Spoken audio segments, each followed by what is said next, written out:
তিনি আত্মহত্যা করেছেন, উনি একটা পাপ করেছেন, বড় পাপ, গুনাহে কবিরা করেছেন। আত্মহত্যাকারী যে পাপী, তার চেয়ে বড় পাপী হচ্ছে সুদখোর। কি খোর? কেন? কোরআন শরীফ আছে সুদ খাওয়া মানে, সুদের লেনদেন করা মানে আল্লাহ এবং রসুলের বিরুদ্ধে যুদ্ধ করা। আল্লাহ বলেন, ইয়া আইয়ুহাল্লাযীনা আমানুত্তাকুল্লাহ ওয়া যারু মা বাকিয়া মিনার রিবা। এই ইমানদাররা, আল্লাহকে ভয় করো, সুদ ছাড়ো। ফাইন লাম তাফআলু ফাযানু বিহারবিন মিনাল্লাহি ওয়া রাসূল।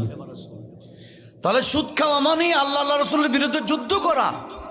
আর আত্মহত্যা যিনি করেছেন, উনি তো আল্লাহ রাসূলের বিরুদ্ধে যুদ্ধ করে নাই, উনি একটা পাপ করেছেন। আত্মহত্যা করলে জাহান্নাম ঠিকানা, এরকম অনেক জাহান্নামের ঠিকানার আমল আছে, তবে আমার আল্লাহ চাইলে মাফ করে দিতে পারে। কথা বল।